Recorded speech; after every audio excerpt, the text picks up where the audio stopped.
harvest is near. Whoa, whoa, whoa, whoa, whoa. Woe be unto those that say they have Israel, and they are not. Woe be unto those that say they're Jews, and they are not.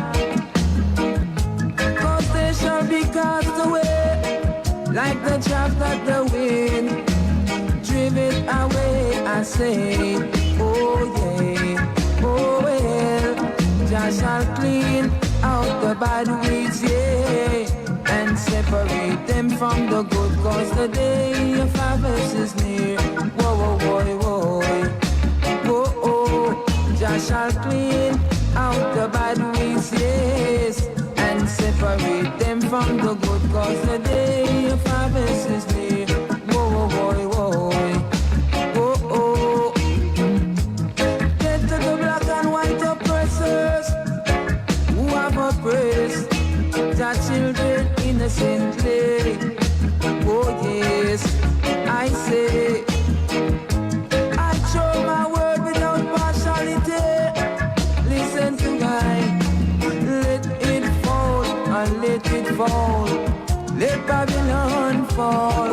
Jah shall clean out the bad weeds, yeah, and separate them from the good, cause the day of harvest is near.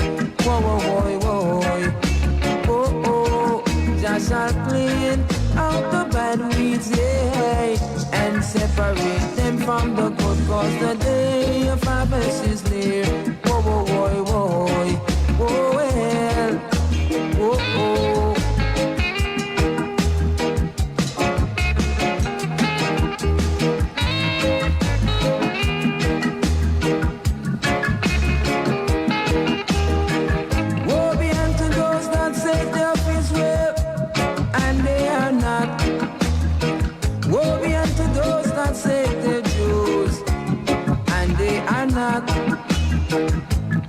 God shall have them in his region. They'll have their season, and they shall be cast away, I say, just like the chaff that the wind drive it away. Oh yeah, oh, oh, oh, oh well, oh yes, Jah shall clean out the bad weeds, yeah, and separate them from the good, cause the day of harvest is near.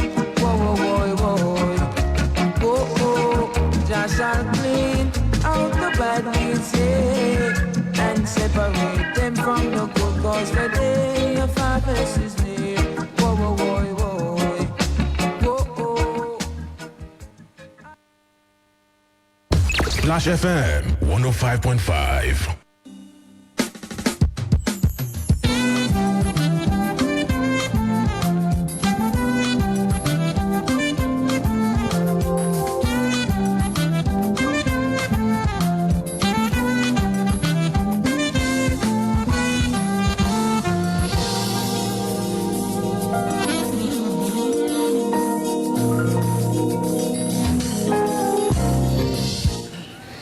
The Sustainable Development Goals is 5 years old, and it's time to take stock of where we are and what is required to arrive at the 2030 global ambition for peace, prosperity, and health for the world, the people, and our planet. Recall that leaders of the world gathered in New York during the 70th session of the United Nations to endorse the Agenda 2030 for Sustainable Development Goals. And starting this year, we are currently in the decade that has been designated as the decade of action for the accelerated pursuit of the SDGs by the United Nations.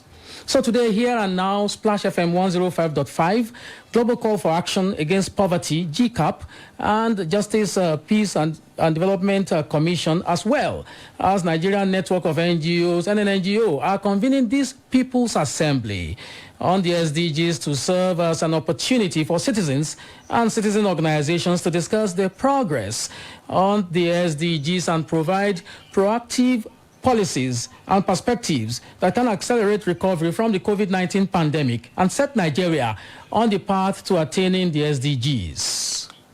I am Michael Olatunbosun, and I'll be co-hosting this People's Assembly with my colleague, Oluwaseun Akinola. Yes, my name is Oluwaseun. Thank you very much for being there. I'd like to inform you that this assembly is a hybrid form of assembly. We are on Facebook page of NNGO. We're also on Facebook page of Splash FM. So if you'd like to join us on Facebook as you listen to us on radio this afternoon, you are free to do that on Splash FM Facebook fan page.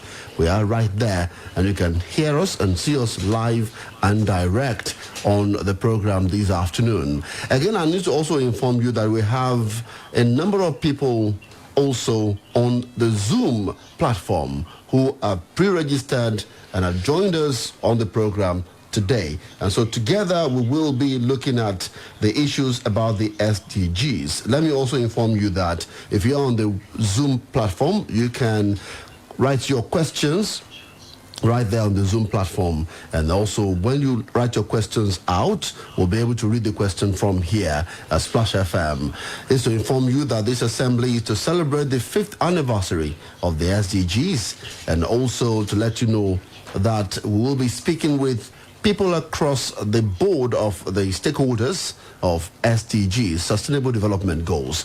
How are we going to run, Michael? We're going to start by looking at the Vox Pop. Yes. We went to the streets to speak with people concerning this issue of COVID-19, SDGs, and the rest. And so today we'll bring you their voices so that all of us will be able to hear what they have to say to us from their own perspective of these SDGs.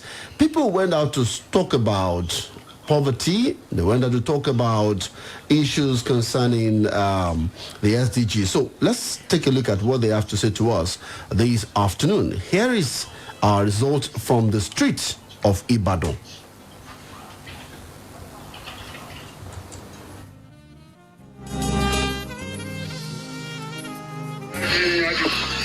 Level of compliance to wearing of face masks and whatever is being ignored by the public, and nobody is giving any sanction to it.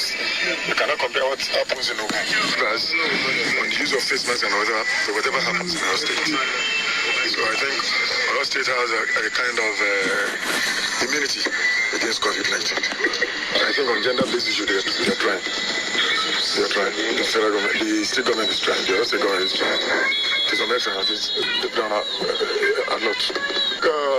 The family court and whatever, the family court over there, it has stopped some kind of domestic violence.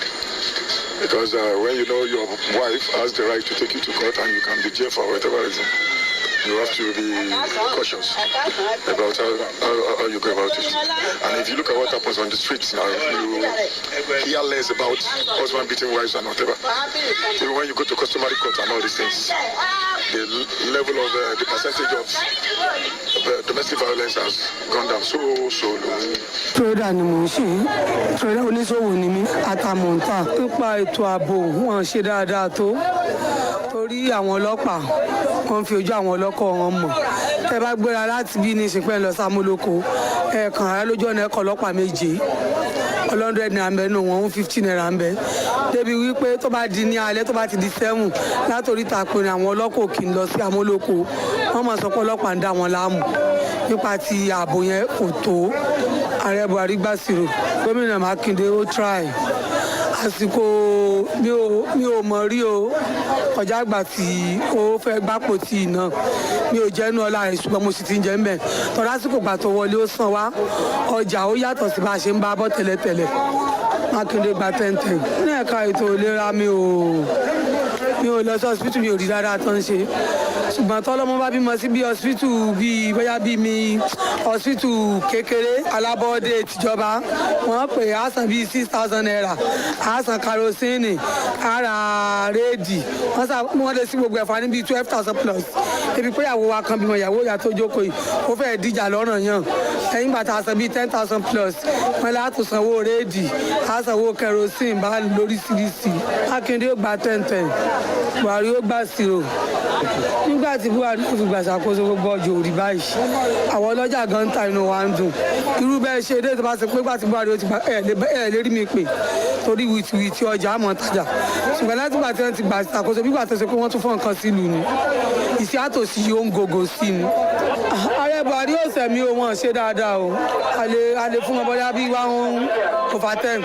wọn ò ṣe dáadáa kò sí dáadáa kan náà ṣe wọn ń jiyàn gbé wọn àwọn fúlàní pààyàn wọn wá ní ètò ààbò tí wọn rí ṣe wọn ò rí ètò ààbò ṣe o.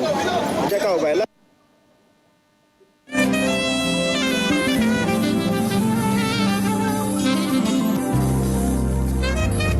All right, you're welcome back. That was Vox Pop from the streets, people making assessments of the government regarding their, the perceptions about SDGs compliance in Nigeria.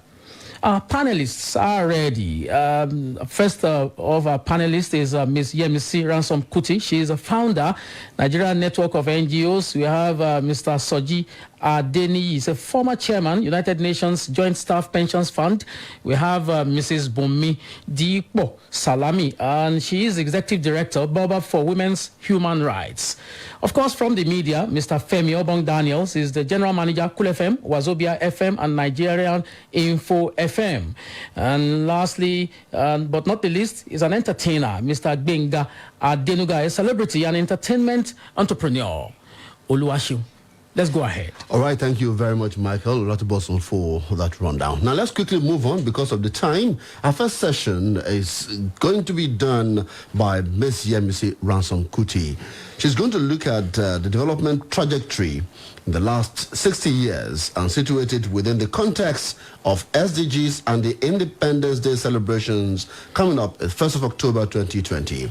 Now, she's going to be telling us what we have done with development so far. 60 years of our development, what has changed? Ms. Ransom Kuti, you're on right now.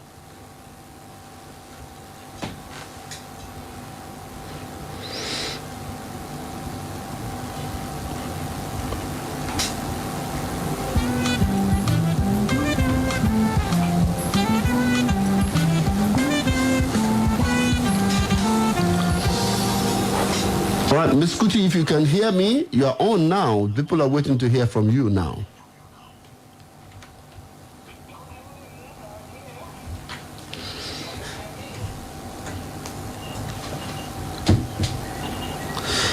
I can hear you. Can you hear me? I can hear you loud and clear. All right, so let's go. You have the floor now.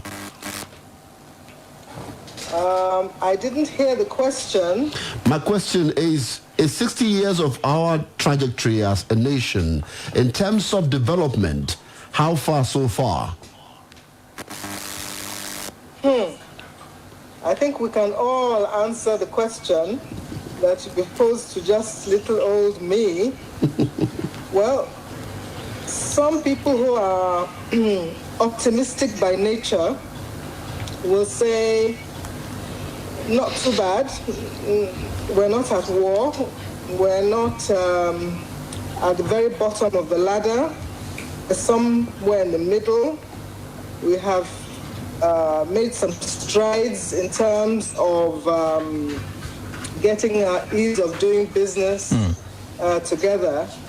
But in terms of adhering to the development plans, the plans we've had over the years, I'm not sure that there are many of those plans that we've been able to implement successfully. Even the economic growth recovery plan, the recent one that is being rejigged, I don't know how many number of years that will incorporate, but let's be real with ourselves and say we're not where we should be in terms of the capacity we have, in terms of the resources we have, in terms of the expectations and the dreams Nigerians have of their nation. So lots of plans, lots of visioning. We're visioning, people have been visioning, we have vision 20 this, vision 20 that. we keep having visions, but there's no point having visions if they don't materialize. So the long and short of it is that we have a long way to go in terms of even understanding what kind of structure we need to have in place in order to actualize those plans that we want to have. We're still debating whether our federal system is best suited to the kind of people we are, the kind of geographic entity we occupy. We're still having debates about the Constitution and whether our Constitution is too lopsided, it gives too much power to the center. We're still talking of restructuring, which means that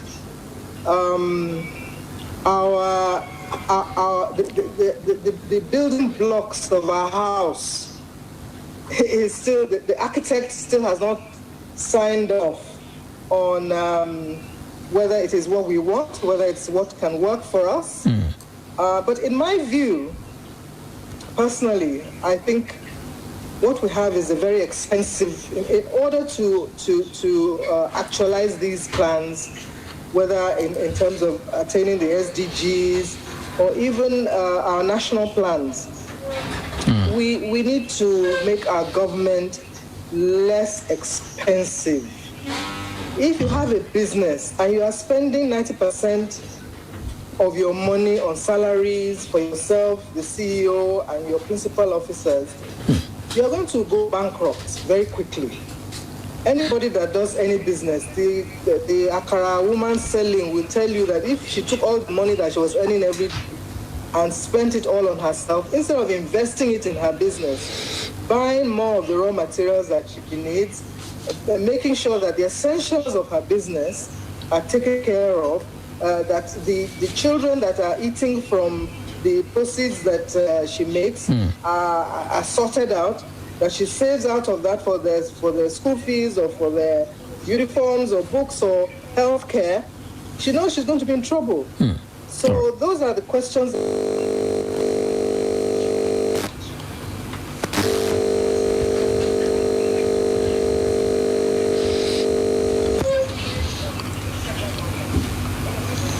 All right.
Framework for engaging young people and ensuring that they're employed and that they have hopes for Nigeria, for themselves, within Nigeria.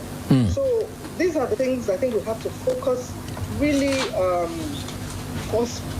terms of how far we have come. All right. Okay. Thank you very much, Madam, for those high points that you've raised about the Nigerian independence. Very quickly, just like to crystallize some of the things that I could glimpse from our statements, that we are not where we should be. And then we also, have, problems measuring up to the capacity, the perception and resources that we have. She also questioned, she also questioned some of the issues with, independence and statehood or nationhood. We'd like to go to the next panelist very quickly. Mr. Soji Adeniyi, I hope you are there. You can hear us. Mr. Soji Adeniyi is going to be looking at the humanitarian, perspective to the SDGs. Mr. Soji Adeniyi, if you can hear me, there is no doubt that the pandemic has shaken the SDGs to its very core. Pre-COVID, the humanitarian crisis in the Northeast was already affecting the country's implementation of the goals. How do you think we can? How do you think we can think? Or hold our national commitments to the goals without letting these challenges derail us? And what strategies should we put in place to address and manage emergencies and uncertainties in the light of lessons from COVID and the attainment of the SDGs? You have 5 minutes. Let's go now. Mr. Soji Adeniyi.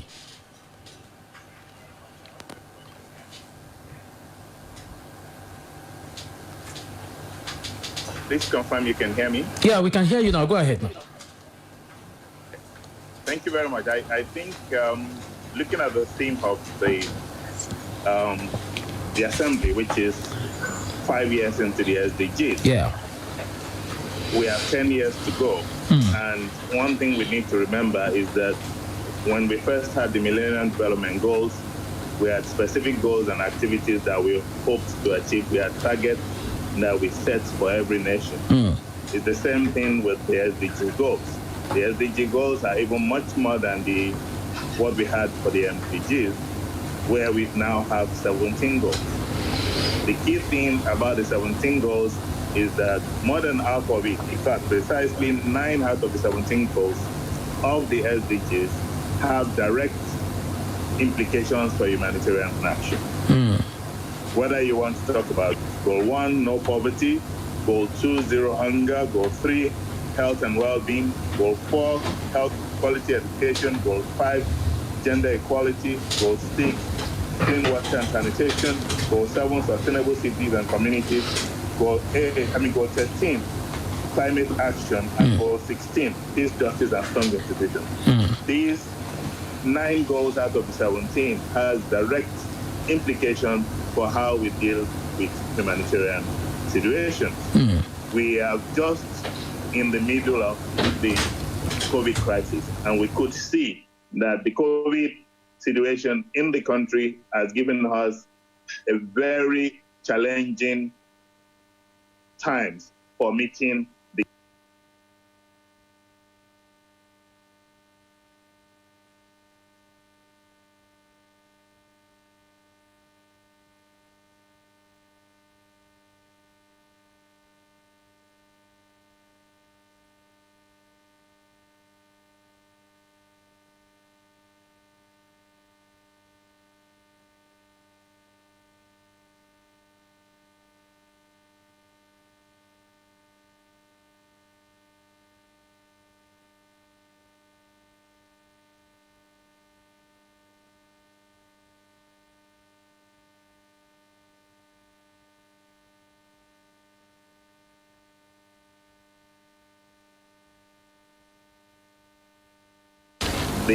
bucket, the villages that are severely affected by the effect of COVID-19. But one thing we look forward to is to say that because of investment in health that government is doing now, we can probably hope that this would mean that post-COVID-19, larger investment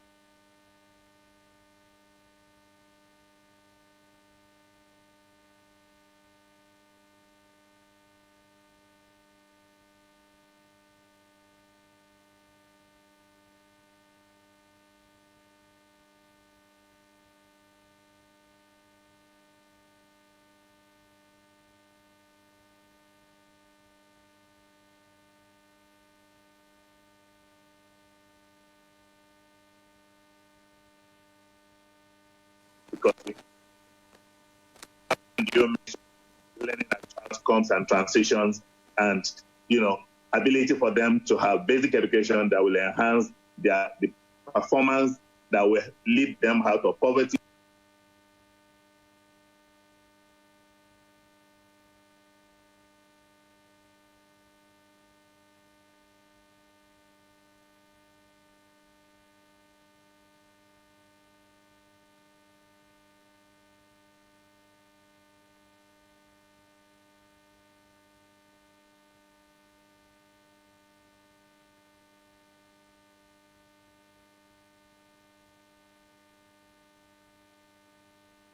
Under the education. Then if you go forward to look at sustainable cities and communities, we see that our country is almost underwater in some part of the country. Jigawa, Sokoto, Kebbi State went through heavy flooding as a result of, our non-readiness for the flooding season, which again, takes us far away from the SDG indicators that says that we need to reduce the number of deaths and the number of people affected by nature-induced disasters and human-induced disasters if we must meet the goal and the targets of Goal 11. If we want to go step by step in assessing where we are with the goals, it is almost impossible for us to use this 1 hour to do the pure diagnostics. But the key thing that I want each and every one of us to take away from here is the fact that we're still not where we're supposed to be in terms of engagement even with the SDGs. And that's why I'm happy that the Nigeria Network of NGOs is bringing people from different sectors of the economy and the non-governmental space to this assembly. And of course, within the context of what we're doing today, I'm hoping that, this will help everyone that is in the space, especially those that are in the humanitarian space, rejig their strategies. For instance, education does not have to take place in the 4 walls. We need to begin to think how education will happen outside of the 4 walls of the schools. And even if we're going to shut down schools, we will only need to shut down schools in the epicenter of epidemics or pandemic. We do not need to shut down national schools when some states are reporting less than 10 to 15% positivity rate. So we can highlight the local governments that have crisis, isolate their schools and say, these ones are not going to go to school. And then we can deploy all systems, including online and other systems, to those, places where there are pandemic, rather than having a blanket ban on going back to school. These are, opportunities that we have to jiggle that. Of course, Nigeria has gone a long way. We've had some positives. We now have a dedicated Ministry of Humanitarian Affairs, Disaster Management and Social Development, headed by a female minister for that matter. And we expect that the result, that is linked to humanitarian, which is, like I said, is 9 out of 17, will be more, addressed by this ministry. But the most important thing that I want us to go away with is that education cannot wait. We need to make sure that, in order to meet the goals of education, which is the foundation for WASH, is the foundation for poverty, is the foundation for health, is the foundation for almost everything that we're doing in the humanitarian space. We need to work on health, especially anchoring on the health workers, ensuring that they have the right equipment and the right environment to work. And then the right remuneration are paid to them, especially those that are on risk. Until we pay them living wages, we're not going to get the education that we need, and we're not going to stop the flights. And finally, poverty will only be addressed when we have addressed the core SDG 4, quality education, access, gender parity, and gender equality, ahead of all other major goals of the SDGs. This is the smallest summary that I can make in the context of what we are saying this afternoon. And I hope it, brings, into bring onto the table opportunities for, further discussions. Thank you very much. Thank you. Thank you so much, Mr. Soji Deni, right there. Yes, giving us strategies that should be put in place to address and manage emergencies and uncertainties in the light of lessons from COVID and the attainment of the SDGs. One thing also that I appreciated more was the fact that we do not have to shut down the entire system when we have emergencies. Yeah. We can isolate places and try to work out how we can help them. So, Mr. Denigi, thank you. When we have questions, we will be getting back to you. Thank you so much. We really appreciate it. Now, let's move on very quickly because time really is very important to us here at this time. Now, we're going over to Mrs. Bumi Dipo Salami. I'm sure that you're there. Mrs. Dipo Salami, if you're there, please, let's get you on the screen. She is going to be looking at implementation of the SDGs and are we leaving women behind? A big question there. Because one factor about SDG is inclusion, leaving no one behind. So in this situation, are we leaving women behind? How should government, business, and private sectors involve women, plan to involve women in the implementation of the SDGs, including the response to address COVID-19? Mrs. Bume Dipo Salami, you've got the floor right now.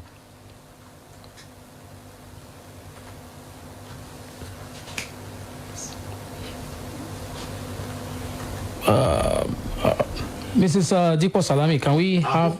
Okay? I hope you are not muted. Okay, go ahead. Okay.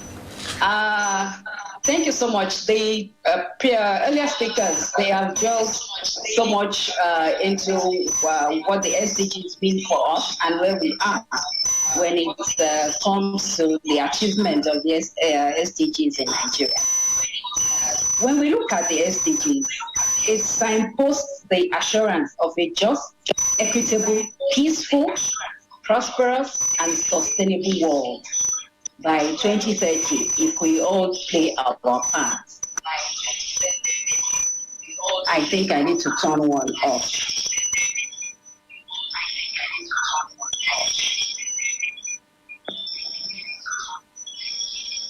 Okay.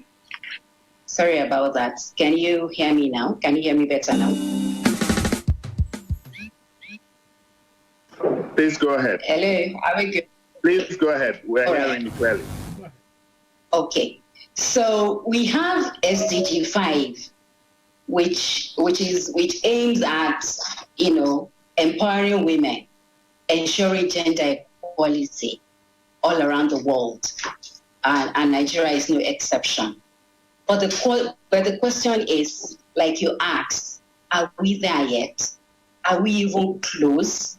How do we see women? How do we improve the lives of women and girls? What are those barriers? Why are we not achieving this goal? It was part of the MDG goals. That was MDG 3. We didn't get there. Now it is SDG 5. With 9 targets. And for us, for me personally, it's about how does government interpret those targets? What exactly are we doing with women? How do we see the role, the inclusion of women in the lives of society? What benefit do we think this will bring to us as a nation? Are we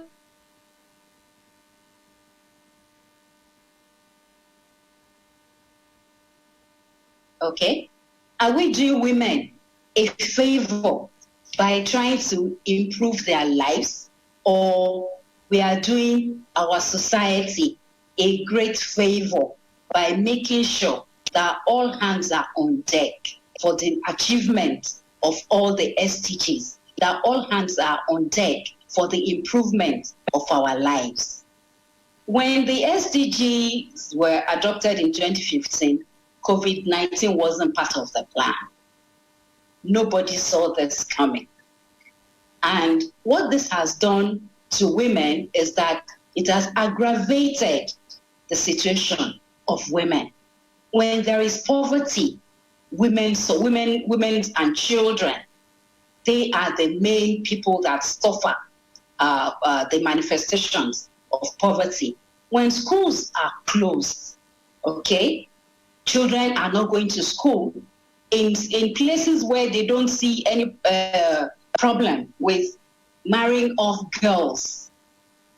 Those girls that, left school because of COVID-19, most of them will not return. That's what always happens. They will never return to school, and that will be the end of their lives. Okay? And then women will not have access to health services that they had access to. Because right now, Nigeria is almost in a recession. We are like 6%. Our economy, our GDP has shrunk by 6%. When all this happens, women bear the brunt. Okay? So prior to COVID-19, Nigeria was trying to make progress. We have voluntary reports. We say this is what we are doing to women. This is how we are trying to help women grow. But in the real sense of it, is it really happening? How many women did we have in the National Assembly between 2011 and 2015? How many do we have now? How many women did we have in the cabinet between 2011 and 2015? How many do we have now? How many women did we have as captains of industry? How many do we have? So those are the kinds of questions that we should be asking. And the first step, if we really want to achieve SDG 5, if we really want to include women in the life of this society of ours, the first thing is to make gender equality everybody's business. Right now, we see gender equality as government's business. So the private sector doesn't see any role in the achievement of gender equality, in bringing women to the table, in including women in what happens in Nigeria. If we saw the role that the private sector played when COVID-19 broke, out in Nigeria. They came together, they rallied funds, and made that available for government to be able to try and flatten the curve of the pandemic. It is the same thing that the private sector needs to do in terms of the achievement of gender equality. Government alone cannot do it. Government will only try. But the thing is, when all of us are across sectors, private sector, the media, we have government sector, the private sector, the non-profit sector, when we all come together and have an integrated approach, that's the first step to take. And then another thing that we need to do is to ensure that we all understand what it really means when we are talking about gender equality. We need to know what are those targets. We need to popularize them. We need everybody to know what we are talking about. I have talked about financing. Financing is very critical to implementation. We have policies, we have frameworks, that goes to show that at least government is trying. But the thing is, policies alone, laws alone will not do it. If we really want to have our children in school, we want to have our girls in school, it needs some financing, and then we cannot overemphasize the role of social advocacy. All right. Okay. Thank you very much, madam. In our society, we need to see women differently. All right, thank you. We need to see women as more than playthings. I know that Oluwaseun, you want me to wrap up right now. Is that what you're saying? I can see your hand. Okay. So that's why, if Nigeria will make progress, we need to invest more. All right, thank you very much, madam. Yes, we need to invest. We need to invest more, and we need to also pay attention to, make gender equality everybody's business. Private sector should bring women into the fray, and then we need to popularize the targets as well. Thank you very much, madam, for your intervention. We have, a paucity of time, so we'd like to quickly go to our next panelist. Femi Daniels Obong, I'd like you to talk about the media. How can the media help in convening and developing consensus on important national and development issues? And what are your thoughts on solutions-based journalism for the SDGs? Femi, you have the microphone now. Can we do this in 3 minutes, Femi? I think the studio is connection is breaking. We're not hearing the studio. Okay. We can hear you. Okay. Oh, okay. Okay, so essentially the question is for Femi Obong, Femi Daniels Obong, how can the media help in convening and developing consensus on important national and development issues? And what are your thoughts on solutions-based journalism for the SDGs? Those are the questions. Femi Obong, let's go ahead now. Can we do this in 3 minutes, like I said earlier? Right, I'm checking the time. There is some distortion from your studio end. So okay. I struggle to make out what exactly you are saying, but I reckon you want me to look at how the media can help along the line of our speech today about SDGs and how we can take this forward. Yes, sir. Now, so I'll be quick. First and foremost, we do all know that media plays an important role in raising awareness generally, but even more importantly and more specifically about sustainable development goals. The few ways media can play a really pivotal role is by setting the example. Setting the example in covering topics like environmental topics, educating the public about the need for action on such topics as our environment, climate change, and there is a whole lot more to consider. Now, when you are reporting this subject, and I'm particularly, we don't get enough.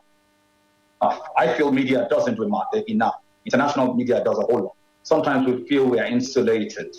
The world has become such a global village that whatever is happening in the West, gone are the days when you would only read it in the news. It affects us too. And remember that climate change links to every single one of those 17 goals in a way to reflect the emergence of the situation. So when you report, remember that what happens to our environment can be linked to other important issues, poverty, hunger, and all these other goals. Now, it's fine to continue to use certain terms and cliches like climate change, but because of the emergency of the times we live in when reporting, new words, approaches like emergency, like crisis, they can really propel a sense of urgency in the minds of policymakers and, of course, the general audience. So gone are the days when we are laid back, we just talk about it.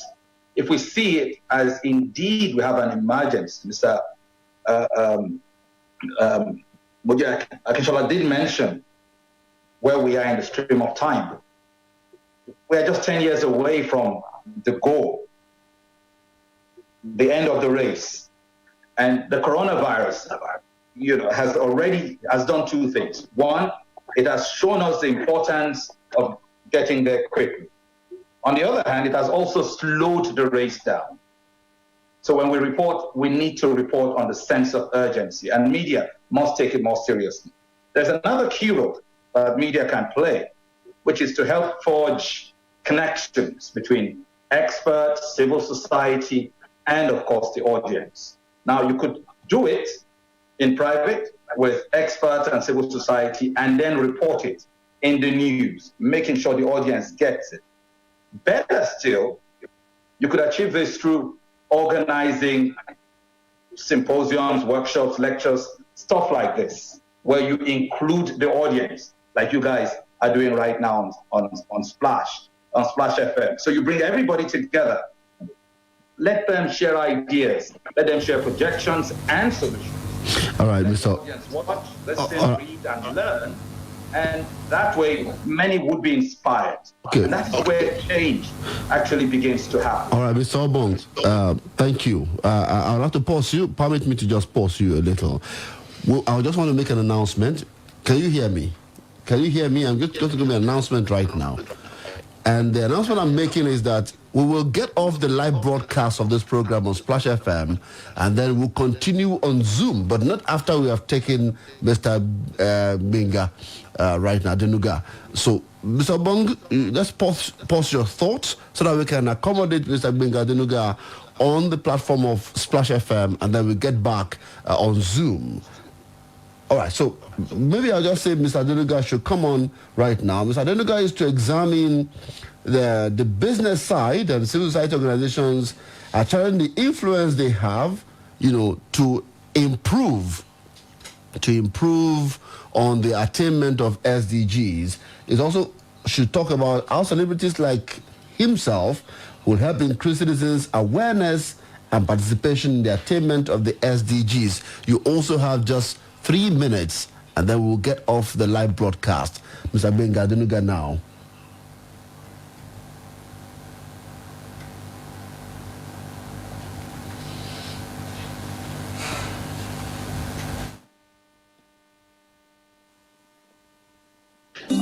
Can you hear me, please? Yes. Okay, good. All right. Okay, so very well. Thank you very much for the questions. So the first thing is that do I think that the government, business, and civil society organizations are channeling the influence of celebrities? Well, yes, they are, but honestly, it's not enough. And there's a lot more that can be done. People want to copy celebrities. They want to follow what they're doing, and I think that the government can latch on that and get a lot more done. Quickly, I would say that. Where am I? First of all, I think that government should invest in making the platforms and all the things that celebrities do more accessible and more enabling environment for them to do what they do, encourage creativity, and make sure that entertainment is also positive and also strong. I'll move to the next question quickly. I'm going to say 3 things about it. But how can celebrities like me help to increase the awareness? I think that the three basic things. First, I would say is inclusion. They should bring in celebrities to when they deliberate or when they're trying to form policies, they should include celebrities in that. And I believe that when they include celebrities in policy formulations, they will own it and they will be able to run with it. The next thing I would say is the awareness. Femi mentioned something that sounded like that. I feel that celebrities should be more informed about what this is about. A lot of celebrities don't even know what is happening. I think that there should be deliberate efforts to get them to understand what is happening. Organize meetings and dinners and all whatever, to just make sure that they are aware of what is happening. And then the last thing I would say is budget. Content is the tool that celebrities use to reach out to people, and it costs a lot to actually create this content. I think that there should be a budget to help them to achieve what they are supposed to achieve, and that's it in a nutshell. Thank you very much. You are fantastic. I must tell you, Mr. Benga Denuga, very fantastic, because you're just on the nick of time. But let's all stay on Zoom. We're going to be on Zoom right now. We'll move on from the radio station because we have to take adverts and then we'll sign out. Mr. Michael Latuboso, we have to sign out right now from the radio, but we'll continue. So at this time, I'd like Mr. Obong to conclude his thoughts, while we sign off from the radio on the issue of the media and creating awareness for the populace, particularly involving the populace and the stakeholders in the achievement of the SDGs. Mr. Obong, you have the floor back.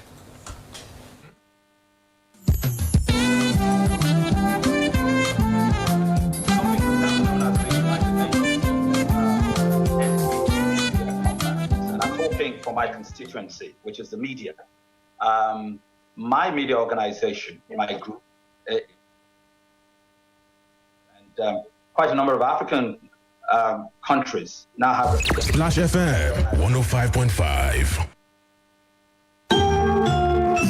ìmọ̀lẹ̀ ayé òde òní àtàwọn onímọ̀-ẹ̀rọ tó kájú ẹ̀ ló mú káwọn ọ̀nà tá à ń ṣe tọ́jọ́ tọkọ̀ sí ń pàfẹ́ lórí ẹ̀. bẹ́ẹ̀ làwọn afárá tá à ń ṣe kì í jìn dàwó tàbí kódò gbé lọ látàrí àwọn ìlànà tá à ń gbà ṣàgbékalẹ̀ rẹ̀ ní Bidel Construction. èyí ló mẹ́lẹ̀ kàǹkà ìjọba iléeṣẹ́ ńláńlá tó fi máa ń gbéṣẹ́ wọn fún Bidel Construction ní gbogbo ìgbà tá a bá ti fẹ́ ṣàkàṣe iṣẹ́ tó gbòòrò tòrójọ́ tá a bá dápá parí iṣẹ́ kì í yẹ bẹ́ẹ̀ sì lálágbára owó láti fi ṣàgbátẹrù yìí kì í yá kàṣe iṣẹ́ lábẹ́ bó ti wù kó pọ̀ tó tá a bá ti jọ wà lórí àdéhùn iṣẹ́ yìí ti di ṣíṣe ọ̀rọ̀ rèé fún gbogbo ẹlẹ́kàǹkà ìjọba iléeṣẹ́ ńláńlá tẹ̀fẹ́ ṣàkàṣe iṣẹ́ lọ́nà ṣíṣe léyìí tí ó tọ̀jọ́ tọ́kọ sì máa pàfẹ́ lórí ẹ̀ afárá abẹ́yẹfò àbáfárá orí odò tó dúró re ilé ìkẹ́rùsí àtọ̀pọ̀lọpọ̀ àkàṣe iṣẹ́ mi má sì gbàgbé Bidel Construction lágbára owó láti fi ṣàgbátẹrù tẹ́sí sápadà lẹ́yìn tí iṣẹ́ yìí bá parí ẹ kàn sí wọn lọ́pọ̀pọ̀nà High Court Ring Road Ìbàdàn 0818070